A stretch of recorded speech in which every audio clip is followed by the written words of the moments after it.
Sonic has faced adversary after adversary over the past few decades, but today's foe could be tomorrow's friend, a pending threat, or just someone that works to get under the blue blur's skin. No matter the situation or outcome, Sonic has had some very capable rivals that make the media they're presented in extremely interesting and fun. Despite his carefree, positive attitude, many colorful, determined, and strong characters have wanted to kick his ass one time or another. The rivals may stand out in comparison to other characters, but how do they compare to one another? Hey, it's Nano Plays Games, aka MPG.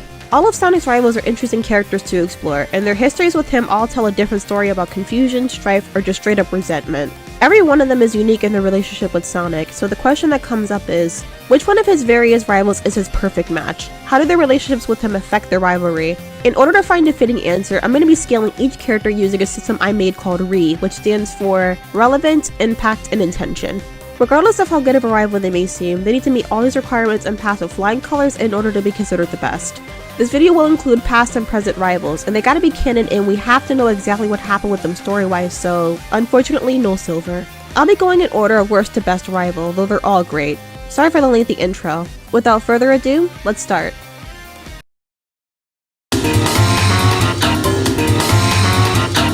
Blaze was introduced in Sonic Rush, and even though she was the second half of the game, she wasn't immediately seen as Sonic's rival. It can even be argued that she hardly is a rival due to how they only fight once and never again, but I can't help but think of her as one anyway. Her personality is the complete opposite of Sonic's in various ways. Her seriousness to his calm, her rigidness to his laid-back nature, it all paints a beautiful picture of how different they are and their reactions to each other when they first meet. Blaze is meant to be a total contrast to Sonic in the ways that encourage a friendly relationship of adaptation and change. Okay, dramatics aside, Blaze may be a great character, but how exactly does she work as a rival? Well, not only does Blaze have a good amount of relevance based on how often she helps the heroes deal with harsh situations, but she also has a ton of impact on the events of the series. In regards to her rivalry with Sonic, she starts off being quite wary of him and his straightforward attitude. She refuses to seek his help when looking for the Soul Emeralds, and even blows them off when given the opportunity to team up with him. It's not until the two meet up at the end of fighting, marking and ending the rivalry right then and there. Though she never truly intends to hurt him for malicious reasons, their fight is still one that holds weight. So even though she's not a current rival nor was she one for a long time, she still has the impact of one.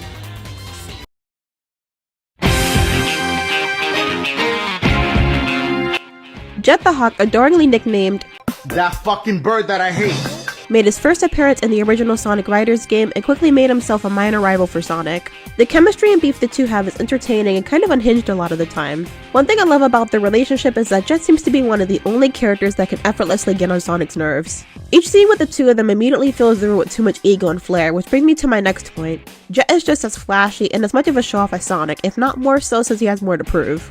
Anytime Jet appears, whether it be in the games or the comics, you know he's gonna work hard to show up Sonic and prove himself as better as him. Now let's see how he meets the requirements.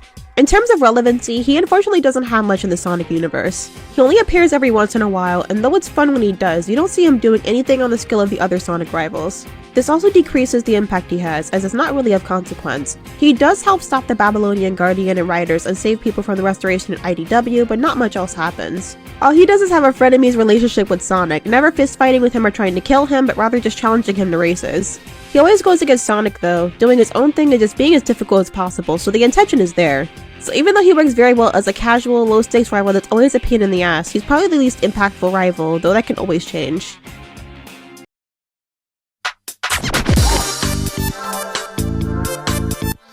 Knuckles ended up being introduced with the release of Sonic 3 and Knuckles, and was quick to present that he'd be the game's mini adversary. Sonic and Knuckles have always had a very turbulent yet kind of fun rivalry going on, and seeing their relationship bloom into something almost brotherly is not important. I'll stop the yap session right there. Again, Knuckles is a pretty good contrast to Sonic, but there are ways that they are alike. They may both be protectors and loyal to a fault, but Knuckles is a lot more cautious and prefers a solitude, which is why their first couple of interactions went down the way that they did. Sonic and Knuckles seem to still have an ongoing rivalry, though this one is more friendly and less about killing each other. Sonic 3 and Knuckles introduced and solidified a certain dynamic between the two that has stuck around for over 30 years. Though they may not fight nearly as much as before and for the same reasons, they still feel the need to show each other up and bring out different sides of one another. As a rival, Knuckles can only truly work as a passive one. He may be a main character in the games and is in Sonic's inner circle, but he unfortunately doesn't appear much in the IDW comics. The impact he has can't be overstated judging by how useful he is and how often he helps save the world, so he'll always be important. Even so, besides Sonic 3 and Knuckles in some non-canon instances, Knuckles has little to no malicious intent or any intent at all when it comes to how he interacts with Sonic. A lot of their interactions, more so earlier in the series, are filled with some doubt, at least from Knuckles. The lyrics to Death Chamber from Sonic Adventure 2 highlight an aspect of uncertainty and hesitant trust that I liked in their past relationship, judging by the lines. Sonic, what are you doing here? I heard you on a quest for the Master Emerald. You know me and you don't get along. I don't think that's the point right now, Knuckles. I know how much the Emerald means to you, and I want to help get it back. Stop being stubborn and think. Well, I guess you're right. You're damn right, Knuckles. It's something that's not too apparent anymore, even though I like the complicated nature of their dynamic. They butt heads and are often at odds, but not unlike Blaze, their past strives are based on a misunderstanding, and they're more past rivals than anything else, though the spark is still there.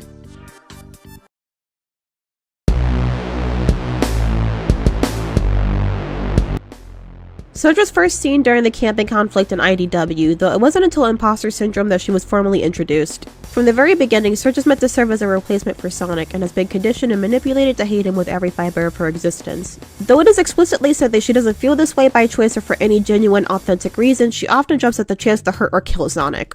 Their relationship is fairly complicated and complex, as to see some of the harm caused by Sonic and his airtight values, and how Surge might actually have a reason to hate him that isn't artificial. She represents anarchy, a different type than Sonic's, as she at first wants to kill anyone she feels has wronged her. Sonic doesn't desire to kill, and prefers to give people infinite chances to change, and though what he is doing is morally sound, it's not logical.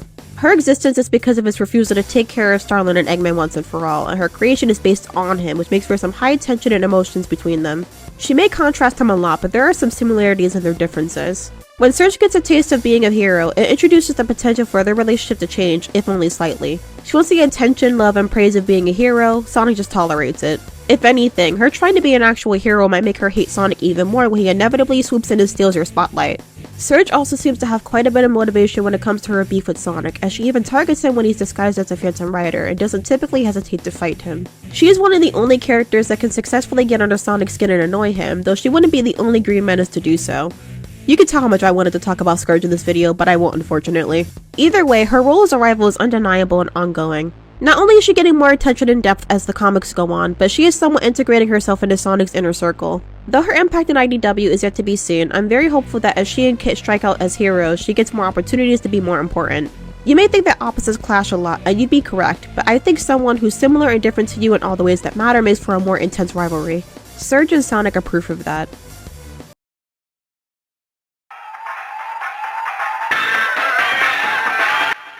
Metal Sonic, who I'll just call Metal for the duration of this section, was introduced in Sonic CD. He kidnaps Amy at the beginning of the game and is quick to display cockiness rivaling Sonic's, though it's much colder. Unlike the other rivals, Metal and Sonic's conflicts aren't based on misunderstandings, miscommunications, or things out of their control. The two have been beefing since 1993, and they haven't so much as had a breakthrough at any point in the series. Every other rival has come to an understanding with Sonic, or has at least come close, but a reason why Metal never does is because he's robotic and isn't swayed by emotions. My reason is a little more simple. He does not like Sonic. Sonic as the hero is infinitely more likable and is organic, something Metal has some insecurities about.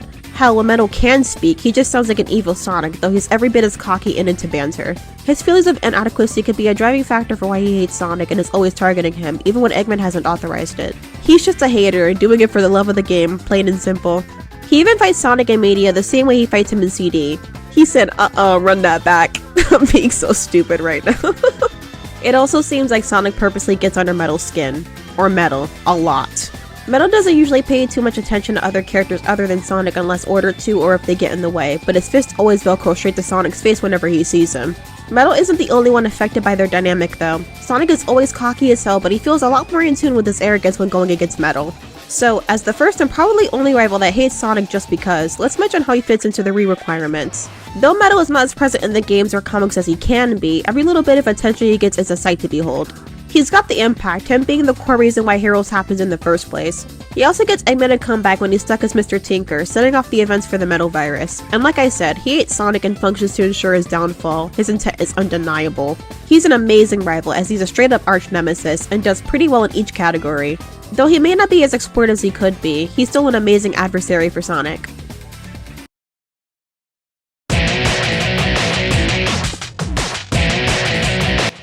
I think everyone secretly knew who Sonic's best rival was, but let me explain anyway. Shadow was introduced back in Sonic Adventure 2, and the game didn't mince words when it came to the role he'd play. He plays this role as a villain, and though he gets closure by the end of the game, it's not until a few games later that he comes back. Rather than being a direct contrast to Sonic like Metal, Shadow is just a more serious side of Sonic. Shadow is every bit as confident as Sonic and displays just as much flair to back it up, though you could say he isn't as flashy. Sonic and Shadow represent two sides of the same coin, as they're typically on the same side, trying to do right by people, but in very different ways, which leads to conflict. These two fight. A lot. It's like a form of foreplay that's usually needed for them to find a solution to fix whatever problems they have, though.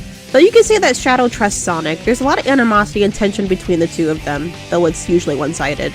Like I said before, opposites clash, but two characters who are very different and very alike clash a lot harder. Shadow is really the only one to match Sonic in speed and overall abilities, as every other rival hasn't beaten Sonic, or at least not through normal means. The two banter with each other, clash pretty well, but also still respect each other at the end of the day and still fight regularly, making for a great rivalry. In terms of the Re system, he excels on all fronts. He's ever present in the games and comics, and though it can be argued that he could appear more, it just makes every appearance he has hit a lot harder. He's also greatly affected the fate of the world not once or twice, but several times he continues to do so. When with Sonic, though their clashes are miscommunications or refusals to understand each other, their fights are pretty intense as neither of them hold back.